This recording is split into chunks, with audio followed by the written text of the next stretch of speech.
YouTube.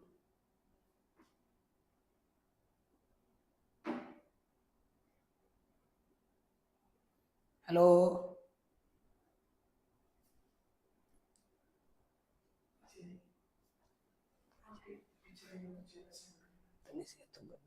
भेजना पड़ेगा।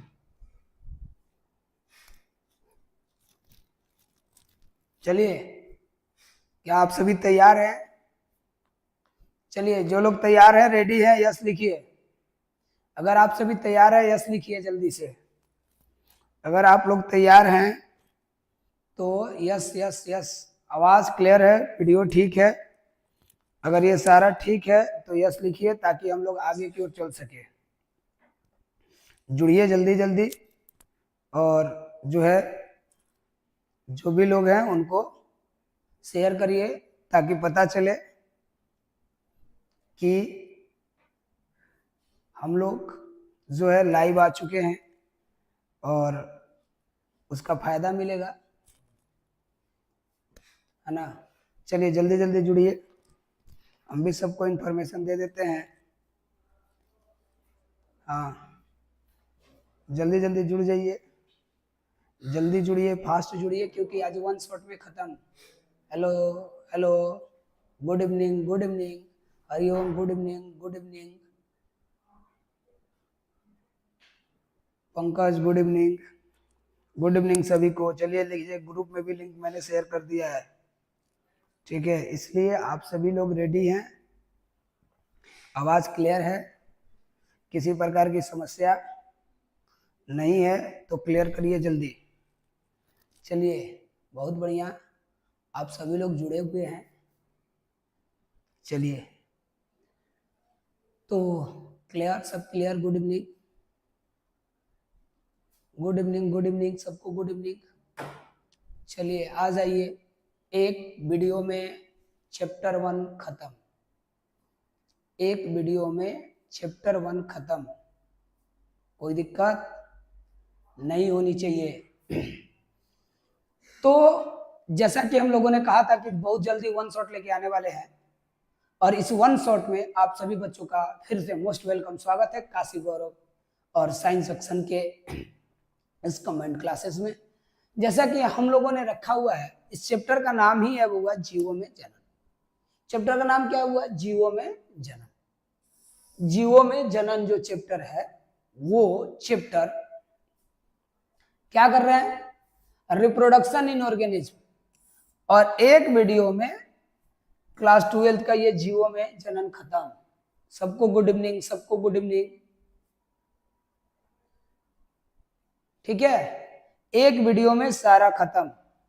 तो एक वीडियो में कैसे खत्म होगा, मैंने आज क्लास में भी आप लोगों को बताया था कि बबुआ एक वीडियो में उड़ा देंगे हम लोग पूरा जितना है। पहला टॉपिक, सबसे पहला टॉपिक, सबसे पहला टॉपिक, क्या सबको क्लियर दिख रहा है? पहला टॉपिक जनन क्या है, पहले के क्लासेस में पढ़ा चुका हूं मैं। जनन क्या है ये पहले की क्लासेस में मैं पढ़ा चुका हूं, तो इसको क्लियर रखें। क्या क्लियर रखना है? जनन क्या है? तो दो चीजें क्लियर रखना है। एक तो ये क्लियर रखना है कि जनन है क्या, जनन है क्या। देखिए, पहला टॉपिक में हमने पढ़ा था कि जनन क्या है। अब हम ये पढ़ने वाले हैं कि ये जो जनन की क्रिया है ये कैसे हो रही है, ठीक है। देखो, जनन जो है वो दो प्रकार का है। जनन कितने प्रकार का है? दो प्रकार का है। जनन कितने प्रकार का है? दो प्रकार का है, याद रहेगा। जनन कितने प्रकार का है? दो प्रकार का है। कौन कौन सा दो प्रकार है होगा? कौन कौन सा दो प्रकार? एक लैंगिक जनन, दूसरा अलैंगिक जनन। एक लैंगिक जनन, दूसरा अलैंगिक जनन, ठीक है। जनन कितने प्रकार का है हुआ? दो प्रकार का है। पहला जनन कितने प्रकार का है? दो प्रकार का है। कौन कौन सा दो प्रकार देख लो। जनन कितने प्रकार का है, पीछे मैंने दिखाया भी है कि जनन कितने प्रकार का है, दो प्रकार का है, ठीक है। अब क्वेश्चन आता है कौन कौन से दो प्रकार। तो पहला प्रकार हमारा कौन सा है? जनन का पहला प्रकार हमारा कौन सा है? देखो, जनन का पहला प्रकार अलैंगिक और दूसरा प्रकार लैंगिक। पहला प्रकार अलैंगिक, दूसरा प्रकार लैंगिक। ठीक है, पहला प्रकार जो अलैंगिक है इसमें युग्मक की सहभागिता नहीं होती है, माने नर और मादा का युग्मक आपस में नहीं जुड़ता है। नर और मादा का युग्मक आपस में नहीं जुड़ता है, नर और मादा का युग्मक आपस में नहीं जुड़ता है। दूसरा अलैंगिक जनन की विशेषता क्या है? इसकी विशेषता है कि सजीवों का लक्षण होता है संतान की उत्पत्ति होती है और सतत वंशानुगति के लिए यह आवश्यक होता है। अब आ जाओ इधर चलते हैं लैंगिक जनन के लिए। अलैंगिक जो जनन होता है, अलैंगिक जनन में दो प्रकार पढ़ो। पहला प्रकार कौन सा है? मुकुलन। मुकुलन किसमें किसमें होता है? मुकुलन किसमें होगा? हाइड्रा में और ईस्ट में। मुकुलन किसमें होगा? हाइड्रा में और ईस्ट में। किसी को दिक्कत? जल्दी बोलो। मुकुलन किसमें होगा? हाइड्रा और ईस्ट में। दूसरा आंतरिक मुकुलन इनर पार्ट में, किसमें? स्पोरेंजियम में या एस्पोजिल्स में। अब दूसरी ओर क्या है? अलैंगिक जनन का एक और पार्ट है विखंडन। तो विखंडन में दो प्रकार का विखंडन होता है, एक तो द्विविखंडन पैरामीशियम में, यूग्लिना में। पैरामीशियम और यूग्लिना में द्विविखंडन होता है। कोई दिक्कत? यहां तक समझ में आएगा सबको? यहां तक समझ में आएगा? समझ में आया किसी को? क्लियर है? बोलो। अगर मुकुलन होगा तो हाइड्रा और ईस्ट में मुकुलन होगा, इतना तो याद कर लो। हाइड्रा और ईस्ट में मुकुलन होगा, साथ में अगर इनर मुकुलन है तो स्पंजिला में होगा, स्पंज जो होता है। इसके बाद विखंडन होगा तो विखंडन दो प्रकार का है। कौन कौन सा विखंडन? द्विविखंडन और बहुविखंडन। द्विविखंडन और बहुविखंडन। क्लियर है सबको? क्लियर है सबको? द्विविखंडन में पैरामीशियम आएगा और यूग्लिना आएगा। द्विविखंडन में पैरामीशियम, यूग्लिना। कौन कौन? पैरामीशियम और यूग्लिना। बहुविखंडन में प्लाज्मोडियम और हाइड्रा, सॉरी पैरामीशियम और अमीबा। पैरामीशियम और अमीबा। अमीबा, अमीबा में बहुविखंडन आ गया। अब देखो लैंगिक जनन के बारे में बात कर लेते हैं। लैंगिक जनन, लैंगिक जनन जनन की ऐसी क्रिया, जनन की ऐसी क्रिया जिसमें लैंगिक जनन, जनन की ऐसी क्रिया जिसमें नर और मादा दोनों आपस में जुड़ते हैं। क्लियर है यहां तक? नर और मादा दोनों आपस में जुड़ते हैं, उन्हें हम क्या कहते हैं? लैंगिक जनन। और लैंगिक जनन में निषेचन होना जरूरी है। लैंगिक जनन की दो क्रिया है। लैंगिक जनन के विषय में आगे चलते हैं, थोड़ा सा देख लेना है। लैंगिक जनन के विषय में चलते हैं, कितनी क्रिया है ध्यान से समझते रहिएगा। लैंगिक जनन के विषय में चलते हैं। लैंगिक जनन में दो क्रियाएं होती है, या तो मध्य चक्र होगा या तो ऋतु चक्र होगा। या तो मध्य चक्र होगा या तो ऋतु चक्र होगा। सबको या तो मध्य चक्र होगा या तो ऋतु चक्र होगा। सबको समझ में आ रहा है? अगर लैंगिक जनन है तो दो प्रकार के जीव होंगे, वैसे जीव जिनमें एक निश्चित समय में हार्मोन्स की वजह से निषेचन के लिए शरीर में एक्टिविटी आएगी। दूसरा ऐसा जिसमें प्रत्येक माह अंडा बनेगा और टूटेगा। तो वैसे जीव जिसमें एक निश्चित समय में हार्मोन एक्टिव होता है और अंडा बनते हैं, उसे मध्य चक्र कहते हैं। और जिसमें प्रत्येक महीना में अंडा बनता है और टूटता है, उसे ऋतु चक्र कहते हैं। ठीक है? ऋतु चक्र किसमें पाया जाता है? सभी स्तनधारियों में। सभी स्तनधारियों में, प्राइमेटा में। किसमें किसमें? हाँ, यूट्यूब पर ही पढ़ाएंगे, चलो आज तो पढ़ लो। ठीक है, एक तो प्राइमेटा में, दूसरा नॉन प्राइमेटा में। तो नॉन प्राइमेटा इसमें क्या आएंगे? वैसे जीव जिसमें मध्य चक्र आता है, रक्त बाहर नहीं आता, प्रत्येक महीने शरीर से रक्त बाहर नहीं आता, पीरियड्स वाला प्रोसेस नहीं होता है। दूसरा, इसके पूरे जीवन काल में कभी रक्त बाहर नहीं आता, और जनन में एस्ट्रोजन हार्मोन उच्च स्तर पर होता है। ठीक है? और इसके अंदर नॉन प्राइमेटा जीव आते हैं, जैसे कुत्ता, बिल्ली, गाय, घोड़ा, हाथी, ये सब। ऋतु चक्र उनमें आता है जिनमें प्रत्येक महीने के 28वें दिन शरीर से रक्त बाहर आता है, अर्थात अंडा टूटता है। इसके अंदर मनुष्य आ जाएगा, मानव, बंदर, गोरिल्ला, चिंपांजी। क्लियर किसी को? बोलो, दिक्कत है किसी को? हाँ, करा रहे हैं ऑब्जेक्टिव। अभिषेक रंजन बाबू ऑब्जेक्टिव भी कराएंगे, थोड़ा ध्यान दे दीजिए, थोड़ा ध्यान दे दीजिए। आप सभी लोग थोड़ा ध्यान दे दीजिएगा तो बाबू लोग ऑब्जेक्टिव भी कराएंगे। थोड़ा सा रिपीट करा देते हैं जितना पढ़ा है। आगे चलिए, देखिए जल्दी जल्दी आ जाइए। लैंगिक जनन में क्या होगा? नर और मादा आपस में मिलकर निषेचन करेंगे, जो कल पढ़ा चुके हैं। नर और मादा आपस में मिलकर नए जीवों का निर्माण करेंगे। मध्य चक्र में ऐसा होगा जिसमें परिवर्तन नहीं होगा, रक्त बाहर नहीं आएगा। इसमें गाय, भेड़, हिरण, कुत्ता, बंदर नहीं, बिल्ली, ये सब आ जाएंगे। ऋतु चक्र उनमें होगा जिनमें रक्त बाहर आएगा, और रक्त बाहर आएगा इसमें बंदर, मनुष्य और जो जीव है जैसे गोरिल्ला, चिंपांजी। अब युग्मक जनन किसको कहते हैं? देखो वन शॉट में मतलब क्या, सब कुछ रिवाइज करके लेके चलेंगे। देखो युग्मक मतलब क्या है? वैसी जनन की प्रक्रिया जिसमें युग्मक का निर्माण होता है, युग्मक जनन कहते हैं। गेमेटोजेनेसिस एक अंग्रेजी है। जब दो युग्मक आपस में एक जैसे होते हैं, जब दो युग्मक आपस में एक जैसे होते हैं तो उन्हें समयुग्मी कहते हैं। जब दो युग्मक आपस में एक जैसे होते हैं तो उन्हें समयुग्मी कहते हैं, समयुग्मी कहते हैं। कछुआ में कौन सा जनन होता है? कछुआ में लैंगिक जनन ही होता है, लेकिन निषेचन शरीर के बाहर होता है। निषेचन शरीर के बाहर होता है। ठीक है, आगे आ जाओ।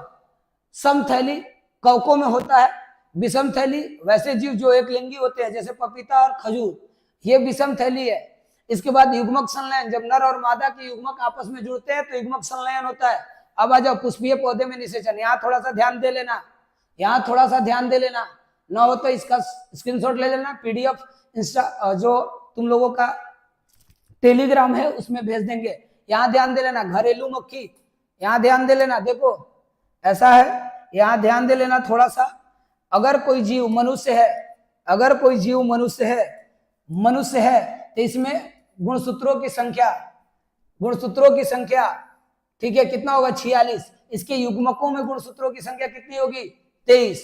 घरेलू मक्खी में संपूर्ण गुणसूत्रों की संख्या 12 और युग्मकों की संख्या 6। ऐसे ही कुत्ता में गुणसूत्रों की संख्या 78 और युग्मक 39। आधा हो जाता है युग्मक में, युग्मक हमेशा आधा हो जाता है, इसको याद रख लेना, युग्मक हमेशा आधा हो जाता है। धान में भी आधा हो जाएगा। दूसरा फैक्ट, ये सारा परीक्षा उपयोगी पढ़ा रहे हैं, 100% परीक्षा में यहीं से आएगा। अच्छा बुआ, ठीक है, ये पढ़ाया हुआ है बुआ, इसलिए थोड़ा फास्ट। चलो आ जाओ, और धीरे आ जाते हैं। कुछ बच्चों का कहना है थोड़ा धीरे से आ जाओ, कोई दिक्कत नहीं। देखो अगर आपसे पूछेगा परीक्षा में कि लैंगिक जनन और अलैंगिक जनन में क्या अंतर है, चलो प्रियांशु कुमारी पाल, देखिए बच्चे अब स्लो आ जाते हैं। लैंगिक जनन और अलैंगिक जनन में क्या अंतर है? लैंगिक जनन और अलैंगिक जनन में क्या अंतर है? कुछ चोट्टा यहाँ पढ़ने के लिए नहीं आता है, ठीक है, तो उन लोगों को अपवाद मानकर चलिए, यहाँ आ जाइए। लैंगिक जनन और अलैंगिक जनन में क्या अंतर है? ठीक है, चलिए स्लो पर आइए। लैंगिक जनन और अलैंगिक जनन में क्या अंतर है? देखिए अगर अलैंगिक जनन है तो इसमें कोई एक ही लिंग होगा, कोई एक ही लिंग नए जीवों का निर्माण करेगा। अगर अलैंगिक जनन नहीं है, लैंगिक जनन है, तो इसमें नर और मादा दोनों चाहिए, नर और मादा दोनों चाहिए। कैसा जनन होगा? अगर जनन कैसा है, लैंगिक है तो नर भी चाहिए और मादा भी चाहिए। अगर जनन अलैंगिक है तो युग्मक का निर्माण नहीं होगा। अगर जनन अलैंगिक है तो युग्मक का निर्माण नहीं होगा। होगा वो इंग्लिश मीडियम दशहराबाद। अगर जनन लैंगिक है तो युग्मक का निर्माण होगा। अगर जनन अलैंगिक है तो संतान हमेशा अपने जनक के समान होगा, जिसे हम क्या नाम दिए थे? क्लोन। क्या कहेंगे? क्लोन कहते हैं। और अगर अलैंगिक नहीं होकर के लैंगिक है, अगर क्या है? लैंगिक है। अगर जनन क्या है? लैंगिक है, तो संतान हमेशा असमान होगा, हमेशा अलग अलग होगा, अलग अलग होगा, अलग अलग होगा। आगे आ जाओ। अगर जनन अलैंगिक है तो ये कुछ जीवों में होगा, जैसे बैक्टीरिया, कवक, प्रोटोजोआ, शैवाल, पादप। और लैंगिक है तो सभी जंतुओं में होगा, सभी पौधों में होगा। यहां तक तो क्लियर होगा सबको? बोलो यहां तक अगर सबको क्लियर है तो यस बोलो, यस बोलो। आज हम लोग खत्म करने वाले, तुरंत ऑब्जेक्टिव पर आने वाले हैं। क्लियर है सबको?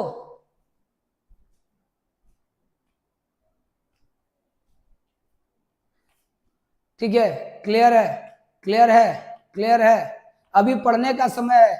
जो इसको फालतू का क्वेश्चन होगा वो पर्सनली पूछे। ये यूट्यूब का चैनल है तो इसमें कोई वो नहीं है, ठीक है। यहां आ जाइए। क्लियर है सबको? अब देखिए अगला पॉइंट, जीवन अवधि। जीवन अवधि, जीवन अवधि, राधे राधे राधे राधे बाबू, तुरंत अब करा रहे हैं बाबू। जीवन अवधि देख लो, इसके बाद इसी पर सारा है, देख लो जल्दी से। जीवन अवधि, तितली का जीवन काल 1 से 2 सप्ताह। What is the difference between heart attack and heart failure और कार्डियो अरेस्ट? सत्यम चौबे बाबू क्लास में आना, बता देंगे तीनों का। तीनों बहुत अच्छा चीज है, यहाँ पर हम लोग बहुत अलग चैप्टर पढ़ रहे हैं, इसलिए सत्यम क्लास में आके पूछिएगा, बता देंगे। आ जाइए, तितली का जीवन काल, बबुआ बचवा, तितली का जीवन काल 1 से 2 सप्ताह। हाथी का जीवन काल, हाथी का जीवन काल, हाथी का जीवन काल कितना दिन होगा?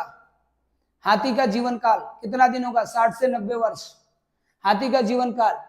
तोता, तोता का कितना होगा? तोता 140 वर्ष। कौवा 15 वर्ष। कछुआ 100 से 150। बरगद का पेड़ 200 वर्ष से 500 वर्ष। अब आ जाओ पॉइंट फ्रैक्चर में।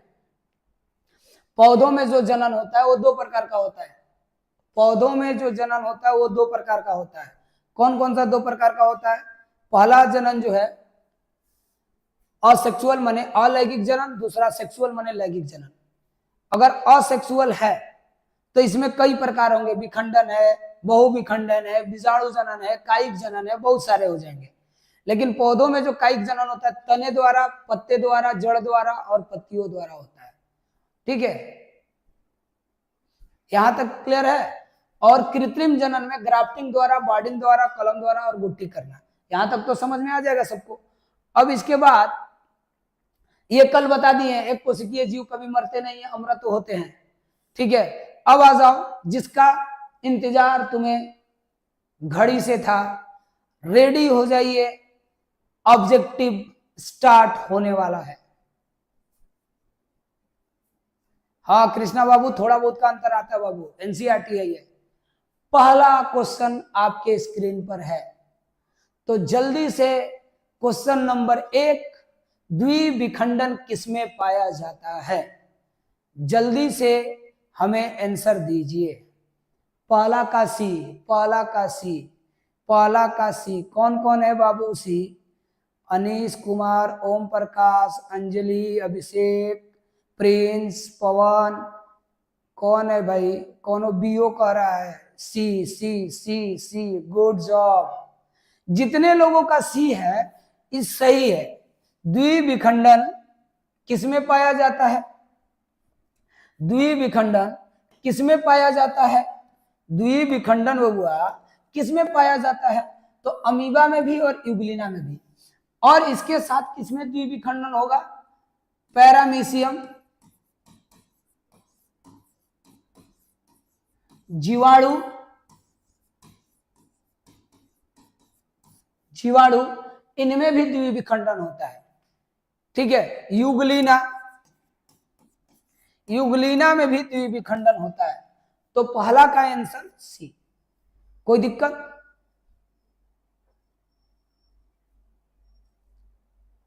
कोई दिक्कत?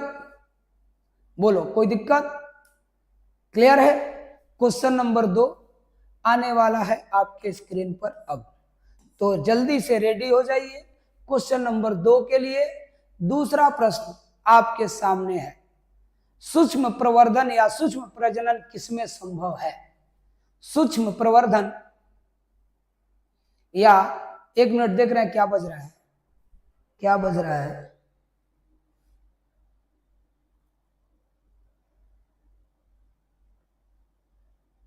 सूक्ष्म प्रवर्धन या सूक्ष्म प्रवर्धन या सूक्ष्म, आवाज आ रहा है क्या? आप लोग को सुनाई दे रहा है मेरा आवाज? सुनाई दे रहा है? दूसरा का सूक्ष्म प्रवर्धन या सूक्ष्म प्रजनन, ये हमेशा क्या होता है? छोटी सी पेड़ों से ए भरमार लगा दिए भाई, ये का बहुत जबरदस्त, मजा आ रहा है पढ़ने का। तब जिनका ए आंसर आ रहा है गुड। अब थोड़ा सा समझ लेते हैं। सूक्ष्म प्रवर्धन का मतलब होता है बबुआ, छोटी सी कोशिका होती है, एक पेड़ है, एक पेड़ है, इस पेड़ से कोशिका निकालेंगे और कोशिका को लैब में ले जा करके जनन कराएंगे, जिस जनन को हम क्या कहेंगे, अलैंगिक जनन। क्योंकि पेड़ से, एक ही पेड़ से बना दिए ना, नर और मादा तो आया नहीं, नर और मादा तो आया नहीं, इसलिए इसमें अलैंगिक जनन होता है, सूक्ष्म प्रवर्धन। ठीक है, सूक्ष्म प्रवर्धन में अलैंगिक जनन आता है। आगे आ जाओ, जब संतान की उत्पत्ति, चलो क्वेश्चन नंबर 3 आपके स्क्रीन पर आने वाला है। क्वेश्चन नंबर 3 आपके स्क्रीन पर आने वाला है। क्वेश्चन नंबर 3 क्या है? जब संतान की उत्पत्ति एकल जनन द्वारा होती है, जब संतान की उत्पत्ति एकल जनन द्वारा होती है तो उसे क्या कहते हैं? वाह, very good, very good. B Abhishek B, science junction team की ओर से आप सभी का वेलकम। कुछ लोग डी मार रहे हैं, बी कितने लोगों का है? B is the correct. Pritam, Azad, Anjali, Durgesh, Pinki, Anisha, जितने लोगों का बी आ रहा है, मजा आ रहा है। जब एगुड़े जीव आएगा, ना नर रहेगा ना मादा रहेगा, कोई एक के जीव जन्म दे दे तो अलैंगिक जनन होता है, और जब नर और मादा दोनों आ जाए तो लैंगिक जनन होगा। अभी पिछवा जब थ्योरिया पढ़ा रहे थे तो इसीलिए पढ़ा रहे थे कि ऑब्जेक्टिव हुआ तू लोग उड़ा दो एकदम, ठीक है, धुआं धुआं कर दो, ठीक है। ऑब्जेक्टिव हुआ पढ़ाने का मतलब यही था कि तुम लोग धुआं धुआं कर दो। तीसरा आ जाओ, अभी ये पढ़ाए तुरंत थ्योरिया में। चलो तैयार हो जाओ क्वेश्चन नंबर 3 के लिए। हाँ, सभी का बी होगा 2 नंबर के बाद। अगला क्वेश्चन 4, 3 हो गया, 4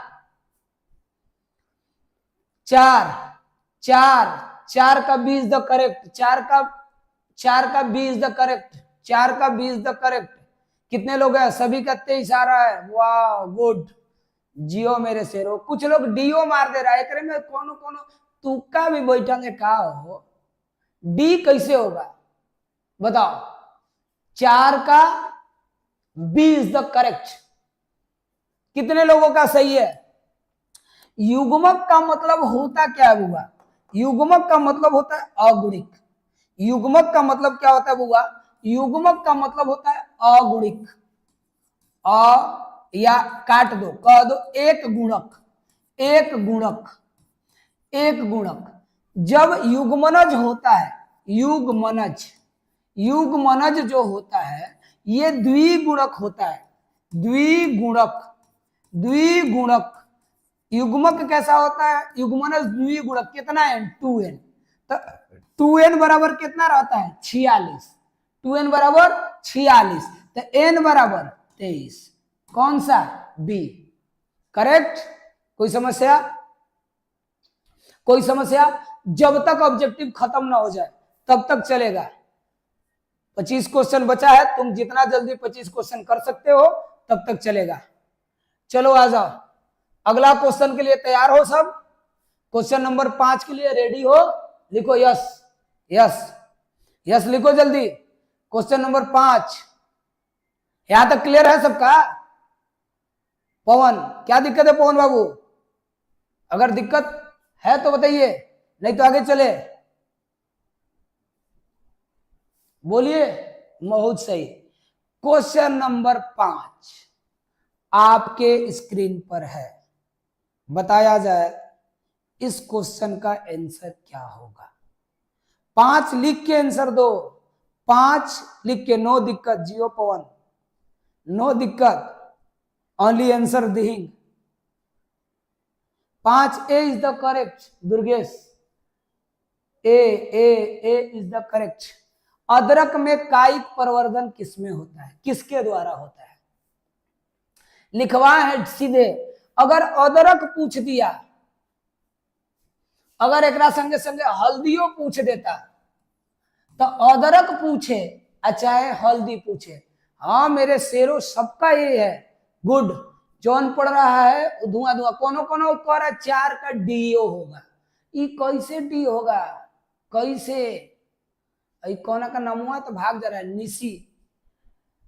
अदरक और हल्दी में राइजोम द्वारा कायिक प्रवर्धन होता है, और प्याज में, प्याज प्लस लहसुन, लहसुन जो है एकरा में बल्ब द्वारा, देखो प्याजिया बल्ब द्वारा, जो बल्ब जैसन होता है ना प्याज, और लहसुन वो बल्ब जैसन होता है। और ट्यूमर, आलू में ट्यूबर द्वारा, आलू अगर देगा तो ट्यूमर द्वारा, सबसे मजेदार बात। और जड़ द्वारा किसमें होगा भाई, तो शकरकंद, शकरकंद में किसके द्वारा होगा, जड़ द्वारा होगा। शकरकंद में, शकरकंद में किसके द्वारा होगा, जड़ द्वारा होगा। क्लियर है यहां तक? 4 को देखिए डी होगा। देखो तो तनी क्या कह रहा है सब। 46 कब नहीं होगा, युग्मक पूछा है, युग्मनज नहीं पूछा है। गलत आंसर ना देखो बाबू, क्या गलत ना देखो, युग्मक पूछा है। बार बार बताते हैं ना युग्मक, युग्मक का मतलब अगुणिक, युग्मनज का मतलब द्विगुणिक।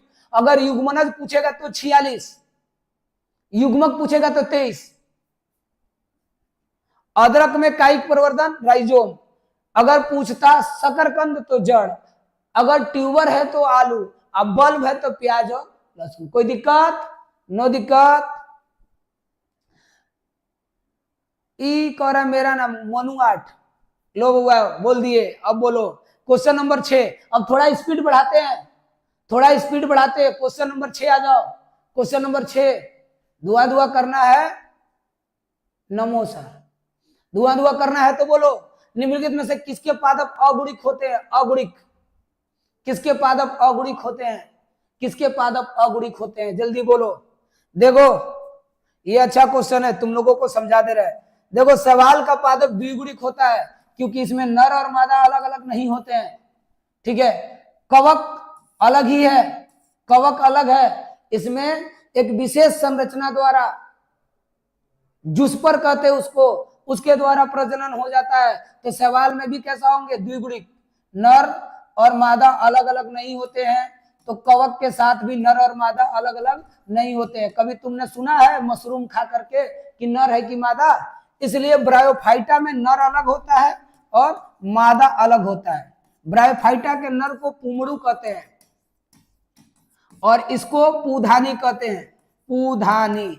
इसीलिए कहेगा किसमें पादप काय अगुणिक होता है, तो ब्रायोफाइटा, उसका शरीर भी अगुणिक होता है, ठीक है।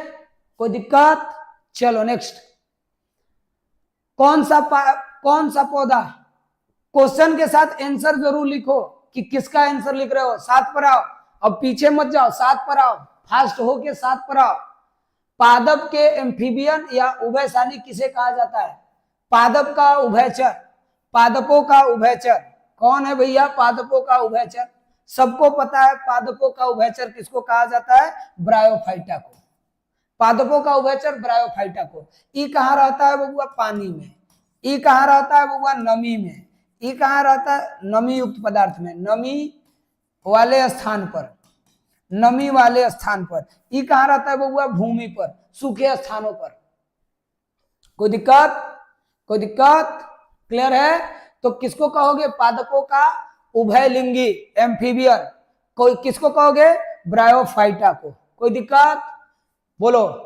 7 को क्लियर है? 8वां में आ जाओ, 8वां में आ जाओ। Question number 8, question number 8। अभी बहुत टाइम है, अभी तो 20 मिनट हुआ है।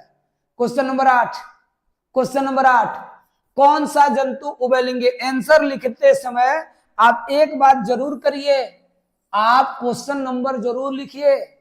क्वेश्चन नंबर 8, 8 का आंसर बताइए। 8 का C is the correct, C is the correct, C is the correct, C is the correct.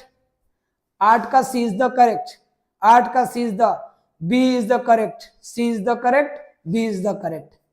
ऐसे कैसे भाई, दो दो आंसर कैसे हो सकता है, दो दो आंसर कैसे हो सकता है? कौन सा जंतु उभयलिंगी नहीं है? उभयलिंगी नहीं है, उभयलिंगी है नहीं पूछा है, नहीं है पूछा है। यस, बॉडी दिखा रहा है तुमको, गजब, हरिओम। सी सी सी सी। बता दो कौन सा उभयलिंगी नहीं है? नहीं है। फीताकृमि है, केचुआ है, जोक है, तो कौन नहीं है? घरेलू मक्खी नहीं है। ये सब तो ऐसे ही उड़ा देना चाहिए तुम लोगों को। जियो शेर, ऐसे ही चपले रहो तुम लोग एकदम, ऐसे तो मार दोगे पूरा धुआं धुआं हो जाएगा। ठीक है, 8 के बाद 9 नंबर क्वेश्चन, मुकुलन द्वारा जनन किसमें होता है? अभी पढ़ाए हैं जस्ट। मुकुलन द्वारा जनन किसमें होता है? अभी जस्ट पढ़ाए हैं, आ जाओ। मुकुलन द्वारा जनन किसमें होता है? जस्ट अभी पढ़ाए हैं। क्या बात है, मुकुलन द्वारा जनन किसमें होता है? ठीक है, मुकुलन द्वारा जनन। यहां पर तनी से हम सुधार कर रहे हैं, यहां पर ऑप्शन पैरामीशियम नहीं देते हैं, ऑप्शन बी गायब। इसके जगह पर हम दे देते हैं स्पंज, स्पंज, और प्लस और कर दे हाइड्रा। अब बताओ मुकुलन द्वारा जनन किसमें होगा? अब बताओ जरा, अब बताओ जरा। A is the correct, A is the correct, A is the correct, A is the correct. D A गड़बड़ होगा ना, इसीलिए तो चेंज किए। ईस्ट में मुकुलन होता है। पेनिसिलियम एक कवक है, कवक, और इस कवक में भी मुकुलन होता है। और आपको पता नहीं होगा लेकिन स्पंज में भी मुकुलन होता है और हाइड्रा में भी मुकुलन होता है। तो जब ऐसा प्रश्न पूछ लेता है तो बच्चा घबरा जाता है।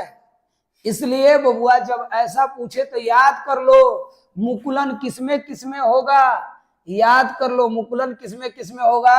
यहां पर देखो लिख दे रहे मुकुलन, मुकुलन किसमें किसमें होगा? मुकुलन होता है किसमें किसमें? स्पंज में होगा, हाइड्रा में होगा,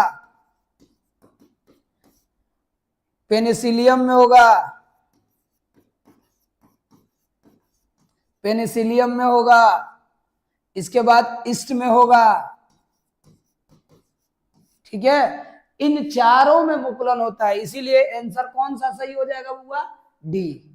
मजा आएगा? चलो नया चीज मिला ना, बहुत बढ़िया। नेक्स्ट चलते हैं। जबरदस्त, झकास, जिंदाबाद। ऐसे ही लगे रहो, धुआं धुआं होना है तो लगना पड़ेगा। और अब आपके स्क्रीन पर क्वेश्चन नंबर 10 नंबर क्वेश्चन पूछ रहा है कि अंड प्रजक कौन है? कौन अंडा देता है? 10 पर आ जाओ, 10 पर क्वेश्चन नंबर 10, क्वेश्चन नंबर 10।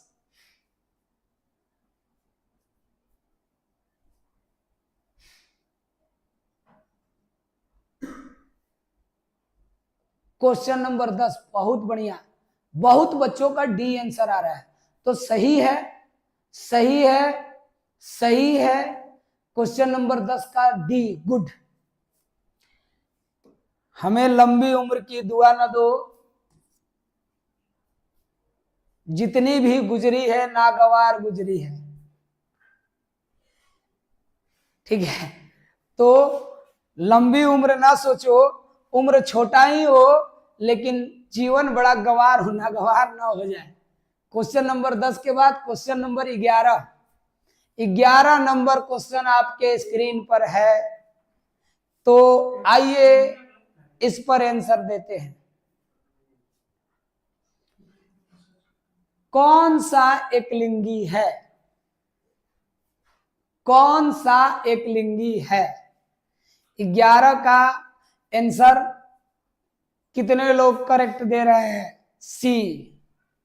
कुछ लोगों का ए आ रहा है, कुछ लोगों का सी आ रहा है। बहुत सही बाबू। गुड़हल का फूल माने अड़हुल होता है, गुड़हल में जो फूल है वो अड़हुल का फूल है। तो जब हम अड़हुल का फूल दिखाए थे तो उस फूलवा में एक चीज देखे होगे कि ऐसा बना हुआ था, ऐसा। ऐसा बना हुआ था और साथ में ऐसनो बनल था। तो बताओ गुड़हल एक लिंगी कैसे हो सकता है?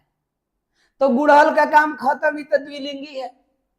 और सरसों का फूल भी द्विलिंगी है। तो कची बचा एक लिंगी में पपीता, साथ में और कची एक लिंगी होगा खीरा। अब कबो कबो पूछ लेता है और कची तो खजूर। और बता दे ताड़ी तू लोग बहुत पीता है ध्यान से, तो ताड़ी भी एक लिंगी है, ताड़ का पौधा। ठीक है, तो ऐसे होगा तब आ जाएगा। ठीक है, कह रहा 100% 10 का डी होगा। डी में कहा दिया इनमें से कोई नहीं। ठीक है, अब पूछा कौन सा एक लिंगी है, इसलिए पपीता आंसर सही होगा। आ जाओ आगे। पेनिसिलियम एक प्रकार का कवक है। Question number 12, question number 12, question number 12।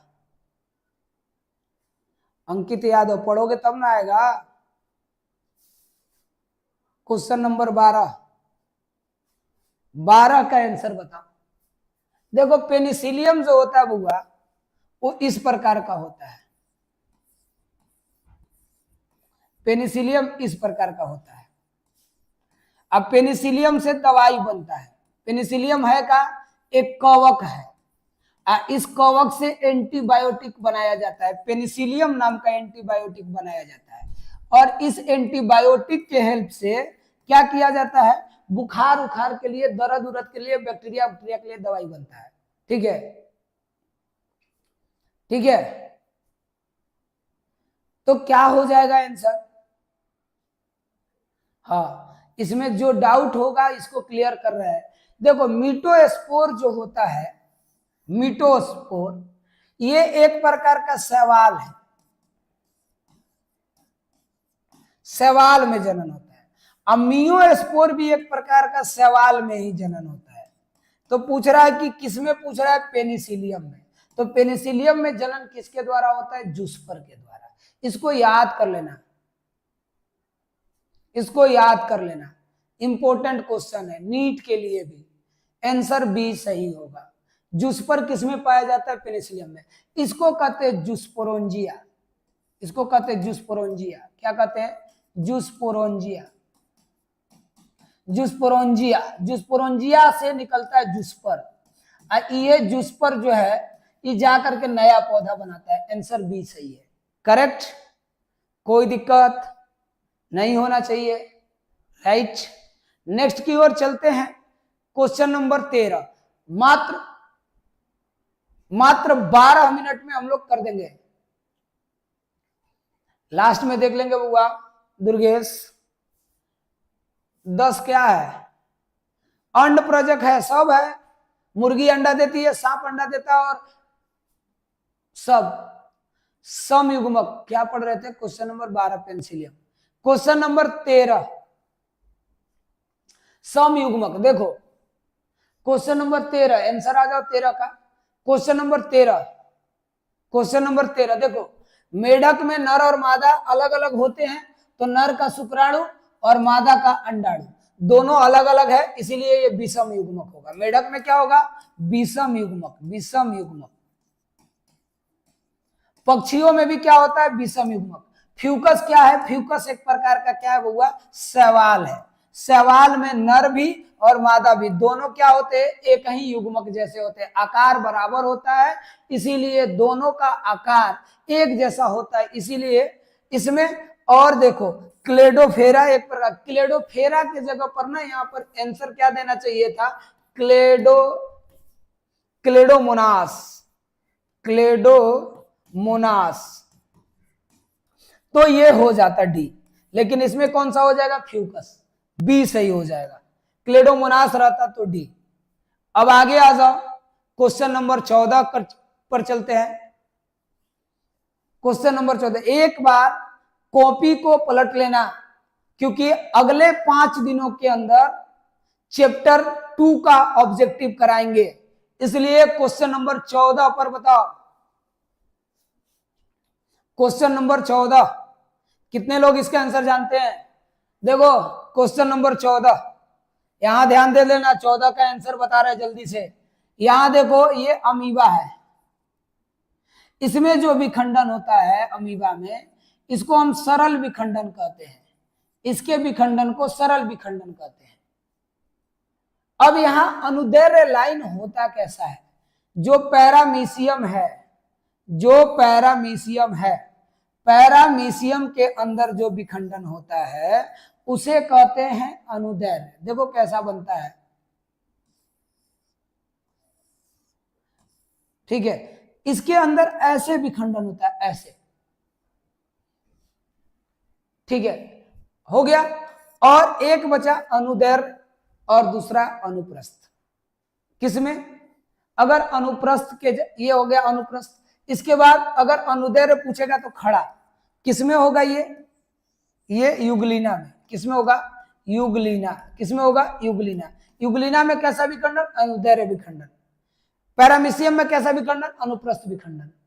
और अमीबा में कैसा विखंडन? सरल विखंडन। इसमें क्या हो जाएगा? अमीबा। इसमें क्या हो जाएगा? इसमें हो जाएगा युगलीना, युगलीना। इसमें क्या होगा? Paramecium, paramecium. इसमें क्या होगा? जीवाणु। क्या होगा? जीवाणु। ये चारों का आंसर ये होगा। कोई दिक्कत यहां तक? क्लियर है? धन्यवाद धन्यवाद धन्यवाद, जबरदस्त। चलो ठीक है, 14 आगे, 14 पे आओ, 15 पे आओ, इतना पीछे जाने की जरूरत नहीं है, आ जाओ। क्वेश्चन नंबर 15, कितने लोग हैं 15 पे? 15 आ जाओ।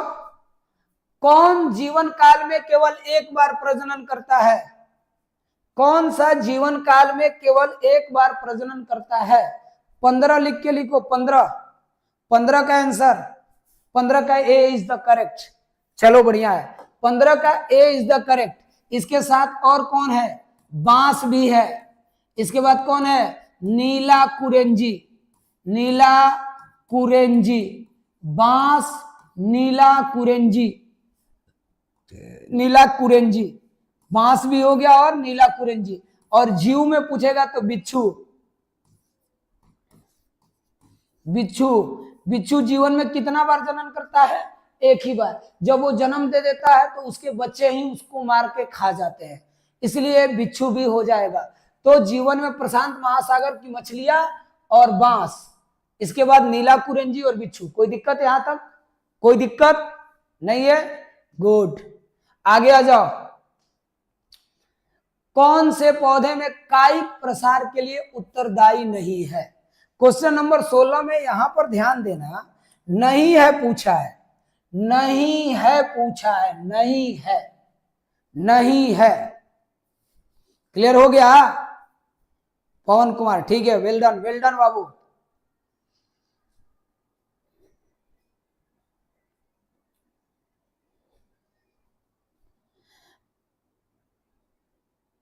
Well done. सुना है ना कि लगाना है तो दिल किताबों से लगा लेना, किताबों से लगा लेना, क्योंकि इक्स में देखा है मैंने बहुत को डूब जाते हुए।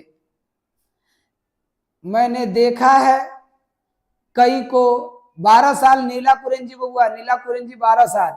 मैंने देखा है कई को किताबों से जिंदगी बनाते हुए और मोहब्बत में कोने में बैठ के आंसू बहाते हुए। ठीक है, तो आ जाओ, जगह पे आ जाते हैं। उत्तरदायी नहीं है, कौन सा आंसर? कौन सा आंसर? कौन सा आंसर? भूअस्तारिका से तो होइबे करेगा, सल्क से होइबे करेगा, प्रोकन से होइबे करेगा, तो मुकुलन नहीं है। मुकुलन से काई शरीर तो है नहीं, मुकुलन, मुकुलन तो शरीर है नहीं, इसलिए आंसर डी, इसलिए आंसर डी।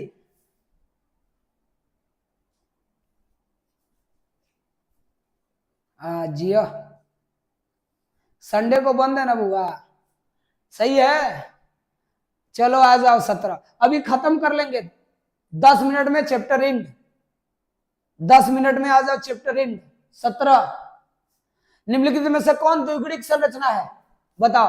द्विगुणिक संरचना, द्विगुणिक संरचना बता दो बउआ। देखो यहां पर समझना होगा तो ये युग्मनज है। क्या है? युग्मनज है। अंडाणु अगुणिक होता है, एन होता है। भ्रूणपोष 3n होता है और युग्मनज 2n होता है। क्या समझाना है? 17 का सी करेक्ट है। जियो से धुआं धुआं कर दिया सब। 17 का सी करेक्ट है। चलो 18 में आ जाओ। आज एक चैप्टर खत्म, एक चैप्टर आज खत्म, कल से 2 चैप्टर शुरू। मनुष्य, पुरुषों में गुणसूत्रों की संख्या, पुरुषों में गुणसूत्रों की संख्या नंबर देके, पुरुषों में गुणसूत्रों की संख्या नंबर देके, नंबर देखिए। पुरुषों में गुणसूत्रों की संख्या, पुरुषों में गुणसूत्रों की संख्या कितना होगा? पुरुष है तो 44 प्लस XY, 18 का बी। कौन तो कह रहा है? सी, भूपेंद्र पासवान सी। ई कैसे हो? कुल गुणसूत्रों की संख्या 46 होता है और 46 को क्या पढ़ा है? 44 प्लस XY। पुरुषों में, पुरुष ने पूछा है, मादा पूछता तो 44 प्लस XX, मादा पूछ लेता तो 44 plus XX। How many chromosomes are found in the male? 44 plus XY chromosomes are found in the male. ठीक है, क्लियर? नेक्स्ट, कौन कीट भक्षी है? 18। 19 हो गया। 11 को क्वेश्चन और बचा है जी, जल्दी से रगड़ दोगे खत्म हो जाएगा। प्रकाश श्रीवास्तव, बबुआ तनी पढ़ लो फिर शायरी होगा, है ना? शायरी तो भरा हुआ है तो नहीं पढ़ लो। आ जाओ, बताओ। 19 कौन सा कीट भक्षी? कीट भक्षी जौन पौधा होता है में किसकी कमी होती है? नाइट्रोजन की। जहां वो पाए जाते हैं वहां नाइट्रोजन की कमी होती है। और कीट भक्षी कहां पाए जाते हैं? जहां पाए जाते हैं उसका नाम क्या है? मेघालय, मेघालय, असम, असम जैसे राज्यों में कीटभक्षी पौधे पाए जाते हैं। सभी लोगों का सी सही है ना? करेक्ट, सी सही है। नेपथीन आ जाएगा। घटपर्णी पौधा भी आता है, घटपर्णी, घटपर्णी पौधा। ठीक है, ये दिखाए भी थे हम तुम लोगों को कि ऐसा पौधा रहता है, ऐसे ऐसे रहता है और ये क्या हो जाता है? खुल के बंद हो जाता है। क्लियर है यहां तक? नेक्स्ट, कौन सा उभयलिंगी है? जल्दी जल्दी खींच लिया जाए। कौन सा उभयलिंगी है? कौन सा उभयलिंगी है? कौन सा उभयलिंगी है? जल्दी बोलो। मुर्गी और सांप, मुर्गी और सांप एक लिंगी है। मुर्गी और सांप एक लिंगी है, तो ये भी नहीं है, ये भी नहीं है, इसलिए तो ये भी नहीं होगा। तो कौन सा आंसर हो जाएगा? D. Good, correct, correct. D is the correct, D is the correct. जितने लोगों का डी आ रहा है वो सही है। भ्रूणपोष वाले बीजों को क्या कहा जाता है? ये बढ़िया क्वेश्चन है। भ्रूणपोष वाले बीजों को क्या कहा जाता है? ये बढ़िया क्वेश्चन है।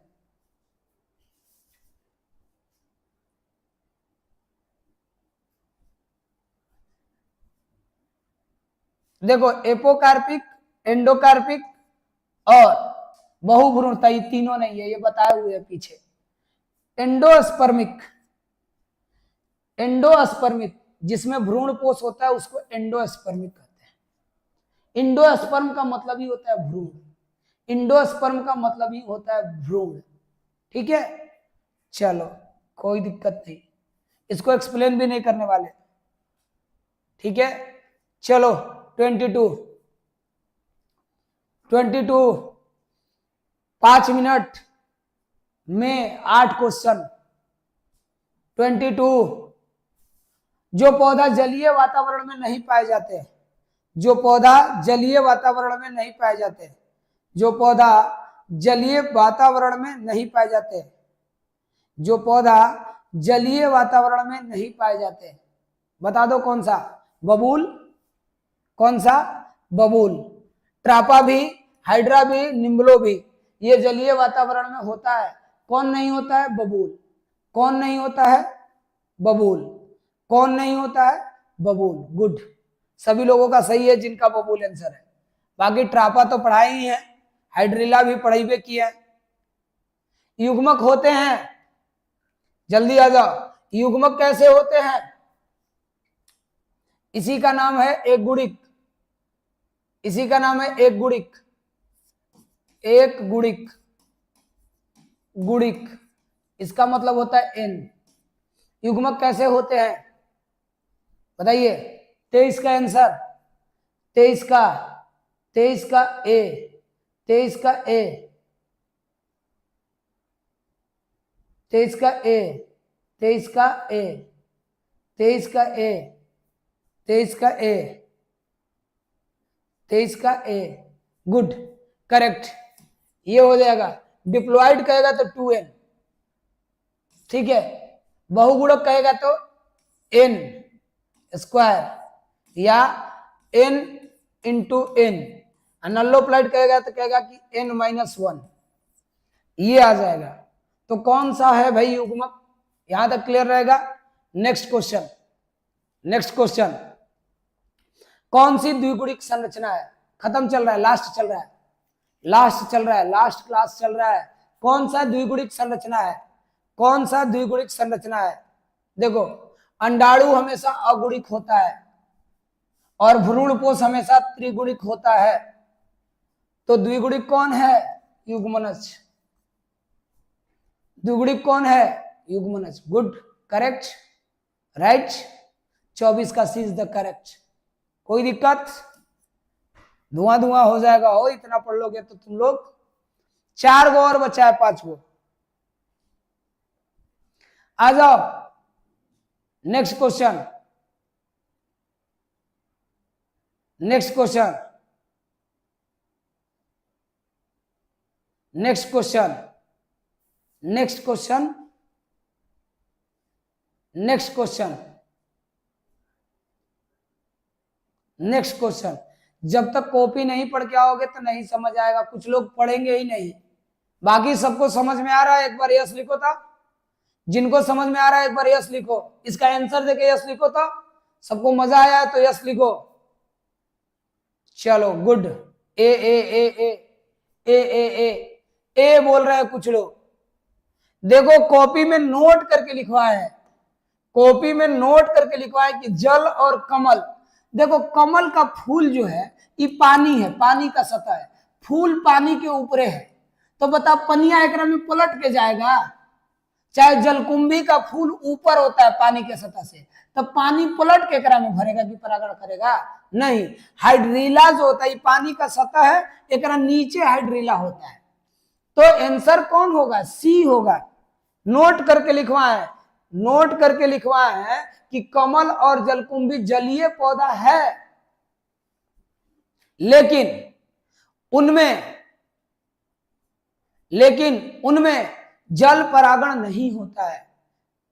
ठीक है, उनमें कौन सा परागण होता है? वायु परागण या कीट परागण। इनमें कैसा परागण होगा? इनमें होगा वायु या कैसा परागण? कीट परागण। लेकिन कहेगा जल परागण तो किसको कहेंगे? हाइड्रीला। एकरा संगे संगे एगो और है ट्रापा, एगो और है वेलिसनेरिया, वेलिसनेरिया। ये होता है जल परागण वाला। ठीक है, कोई दिक्कत? कोई दिक्कत? क्लियर? चलो बहुत अच्छा। बाबू कॉपी को एक बार रिवाइज करिए जब ऑब्जेक्टिव होता है तो। ठीक है, चलो आगे। 4 को क्वेश्चन बचा है। असंग जनन द्वारा होता है। असंग जनन क्या होता है बउआ? ये समझ लो तब ना। असंग जनन द्वारा होता है, असंग जनन द्वारा होता है। असंग जनन का मतलब होता है किससे? जो पुष्प है उसका अंडाशय जो है, अंडाशय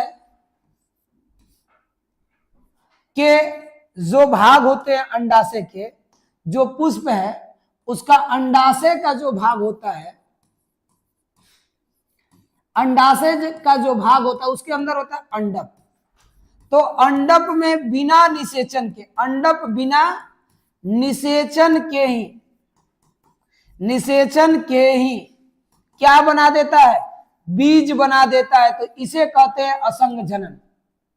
अंडाशय बिना निषेचन के ही बीज बना देता है, लेकिन अंडप निषेचन, याद देना, अंडाशय का अंडप निषेचित नहीं होता, लेकिन अंडाशय का बाहरी भाग निषेचित होता है। इससे क्या बनता है, फल। और बिना निषेचन के ही क्या बन जाता है, बीज। तो ऐसे पौधे कौन कौन से हैं, ध्यान से देखना। ऐसे पौधे में कौन कौन से आते हैं, तीनों आते हैं। इसका कुछ आंसर गलत है यहाँ पे।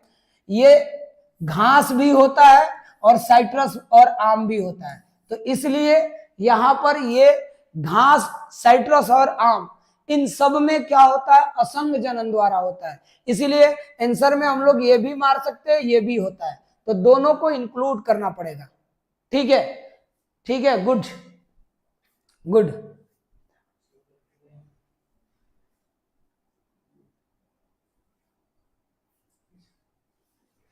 ठीक है, कोई दिक्कत?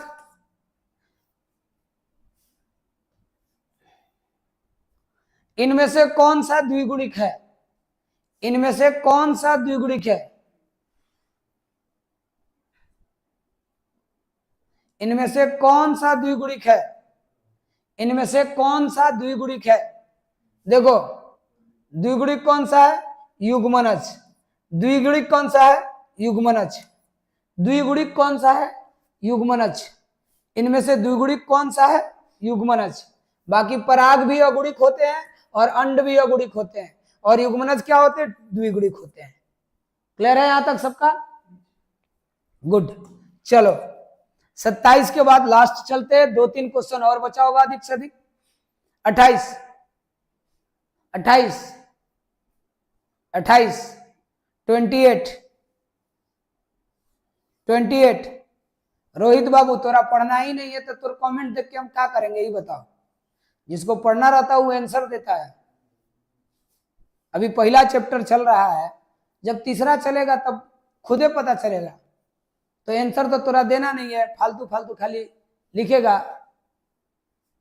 वायु परागित पुष्प कैसे होते हैं, किनका आंसर सही है, वायु परागित पुष्प। वायु परागित पुष्प 28 का डी। गुड। रंगहीन, आकर्षक, आकर्षक तो होंगे नहीं, सुगंधित भी नहीं होंगे, सुगंध भी नहीं होगा, सुगंध भी नहीं होगा इसके अंदर। तो सुगंध और आकर्षित नहीं होते हैं, गलत है। छोटे होते हैं और रंगहीन होते हैं, सही है। जैसे किसका, धान का, जैसे किसका, गेहूं का। धान और गेहूं में कैसा परागण, वायु परागण। धान और गेहूं में कैसा परागण, वायु परागण। पूछ देगा कि किसमें वायु परागण होता है, धान और गेहूं। क्वेश्चन नंबर 29 का आंसर बताइए। 29 का आंसर, 29 का आंसर जल्दी से, 29 का आंसर जल्दी से। 29 पर आइए।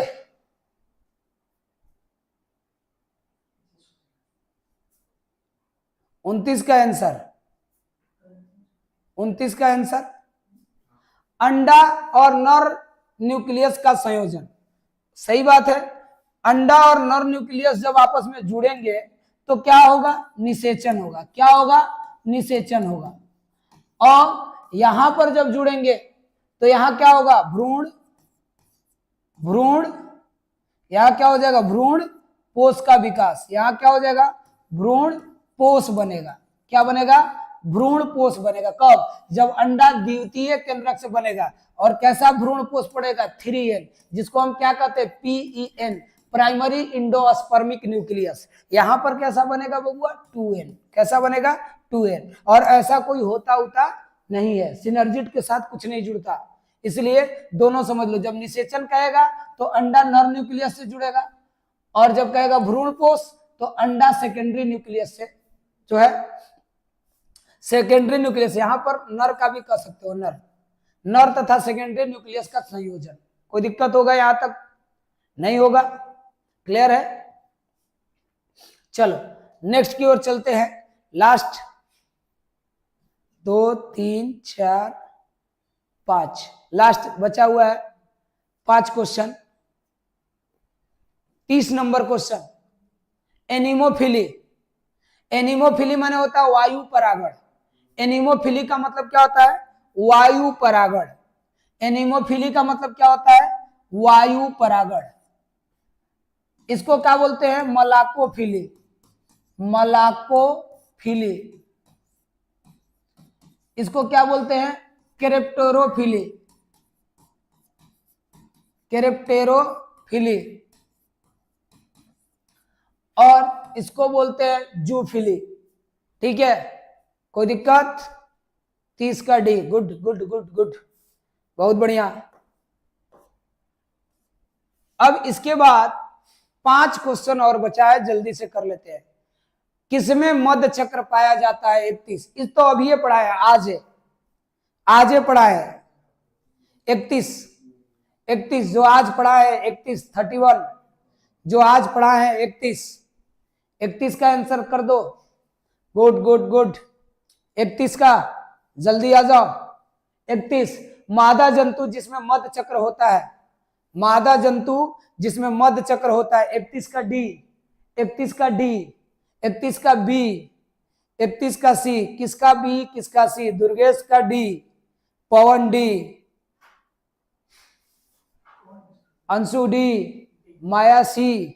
ये कैसे होगा बताओ? मध्य चक्र के बारे में बताएं कि एक ऐसी प्रक्रिया जिसमें रक्त स्राव नहीं होता है। प्रत्येक माह अंडे का निर्माण न होकर के एक निश्चित सेशन में अंडे का निर्माण होता है और एस्ट्रोजन हार्मोन का विकास होता है। तो इसमें गाय होगा, बकरी हो सकता है, कुत्ता हो सकता है, भेड़ हो सकता है, ठीक है, और बहुत सारे जीव होंगे। लेकिन बंदर, मनुष्य, कपी, ये सब जो होता है, इस सब में ऋतु चक्र होता है। ये पीछे भी पढ़ा चुके हैं। तो मध्य चक्र के लिए ये आ जाएगा। तो आंसर कौन सा करेक्ट हो जाएगा बबुआ? इसका आंसर करेक्ट होगा डी। कौन सा आंसर करेक्ट होगा? डी। कोई दिक्कत? कोई दिक्कत? सही है, डी है ना। इमैस्कुलेशन। इमैस्कुलेशन एक ऐसी प्रक्रिया, चलो आ जाओ 31 32 3 ही बचा। इमैस्कुलेशन एक ऐसी प्रक्रिया जिसमें नर के भाग को काट के हटा दिया जाता है ताकि हम बड़े पैमाने पर पौधे का चयन कर सके। उसे इमैस्कुलेशन कहा जाता है। कौन सा आंसर करेक्ट हो जाएगा बुआ? कौन सा? ए। नेक्स्ट 33 प्याज में प्रवर्धन किसके द्वारा होता है? 2 को बचा है। 33 प्याज में प्रवर्धन किसके द्वारा होता है? जल्दी, लास्ट चल रहा है, 2 और बचा है। प्याज में प्रवर्धन किसके द्वारा है? बल्ब के द्वारा। बल्ब के द्वारा। अगर पत्तियों के द्वारा पूछता तो बोगनविलिया। पत्तियों के द्वारा पूछता तो बोगनविलिया। अगर पत्तियों के द्वारा पूछता तो अप्रकंद द्वारा पूछता, प्रकंद। प्रकंद आलू बीज द्वारा तो होता ही है, तो इसमें प्याज हो जाएगा बल्ब। अगला क्वेश्चन है 33। नेक्स्ट, पार्थेनोजेनिक शब्द का प्रयोग किसने किया था? यह वीवीआई क्वेश्चन है परीक्षा के लिए। पार्थेनोजेनिक शब्द का प्रयोग किसने किया था? ये नहीं भी पढ़े होगे तो पढ़ लो। बी ओवेन नाम के एक साइंटिस्ट ने किया था। रोबर वेडियर नाम के साइंटिस्ट ने नाम दिया था और उन्हीं के नाम को लेकर के जो ओवेन थे, इन्होंने पार्थेनोजेनिक शब्द का प्रयोग 1887 ईस्वी में किया था। ठीक है, नेक्स्ट की ओर चले। लास्ट क्वेश्चन आज के लिए, आज का लास्ट क्वेश्चन। अंत भला तो सब भला। तो आज का लास्ट क्वेश्चन आपके स्क्रीन पर है, जल्दी से आंसर दे दीजिए ताकि हम लोग भी इसके साथ अपने क्लास को एंड किया जाए। लास्ट क्वेश्चन आज का, अंतिम क्वेश्चन है आज का, ठीक है। जब नर आकृति मादा से भिन्न होती है, जब नर और मादा की आकृति बाबू भिन्न होती है, जब नर और मादा की आकृति भिन्न होती है तो उसे यौन द्विरूपता कहते हैं, यौन द्विरूपता कहते हैं। लिखवाए भी है सीधा सीधा, कोई दिक्कत यहां तक नहीं होनी चाहिए। अगर आपको क्लासेस बेस्ट लगे तो एक बार थंब दीजिए, ताकि कल एक नई ऊर्जा और नई एनर्जी के साथ आया जाए। बोलिए,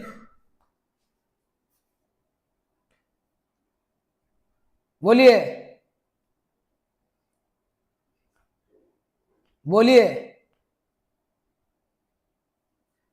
पवन, बहुत अच्छा।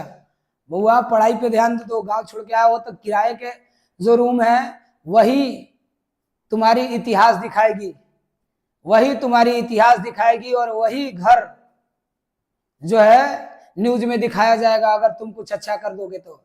सभी को एक बार फिर से गुड नाइट, शुभ रात्रि, bye bye, all the best. मिलते हैं परसों। Thank you.